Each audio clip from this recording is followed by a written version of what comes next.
출생 미신과 아동에 대한 사회적 관심을 불러왔던 수원 냉장고 영아 시신 사건 기억하실 텐데요. 살인 혐의로 구속 기소된 친모 측 변호인이 첫 재판에서 살인죄가 아닌 영아 살해죄를 적용해달라고 주장했습니다. 아동 관련 시민단체는 출생 미신과 아동을 보호하기 위한 정부의 책임을 촉구했습니다. 임예진 기자가 보도합니다.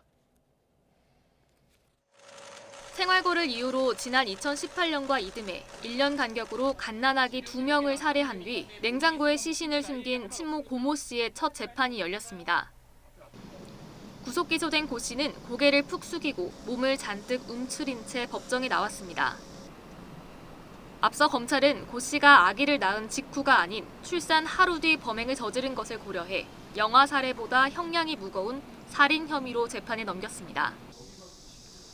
고 씨의 변호인은 공소 사실을 모두 인정한다면서도 당시 고 씨의 심리 상태에 따라 영아 살해죄를 적용해야 한다고 주장했습니다. 이어 첫 번째 피의 영아의 경우 집에서 살해한 뒤 집안 냉장고에 유기했기 때문에 장소를 옮긴 게 아니라서 사체 은닉으로 볼 수 없다고도 덧붙였습니다. 아내의 범행을 방조한 혐의로 경찰 조사를 받았다가 결국 불송치된 고 씨의 남편은 법정에 나오지 않았습니다. 다만 변호인은 범행 당시 고 씨와 함께 지낸 남편을 다음 재판 증인으로 신청했습니다. 또 시신이 들어있는 냉장고를 긴 시간 수없이 여닫은 것으로 미뤄 고 씨의 심리 상태가 정상적이었다고 보기 어렵다며 정신 감정도 요청했습니다.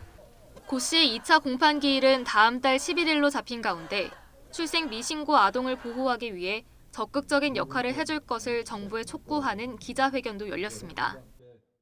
미흡한 출생 신고제 외에도 아동 보호 체계 내에서 아동의 죽음을 막을 수 있는 기회들이 얼마나 있는지, 사회적 안전망이 왜 작동하지 않았는지 조사하여야 한다.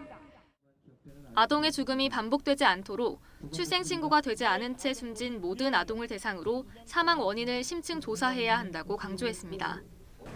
아울러 임신과 출산, 양육에 어려움을 겪는 위기가정 지원과 아동 보호에 쓰이는 예산도 증액해야 한다고 요구했습니다. 올해 1월부터 5월 사이에 태어났지만 출생 신고가 되지 않은 영아는 144명으로 집계됐습니다. 경찰은 이 가운데 숨진 아기 1명의 보호자를 검찰에 넘기고 15명에 대해서는 수사를 이어가고 있습니다. YTN 임혜진입니다.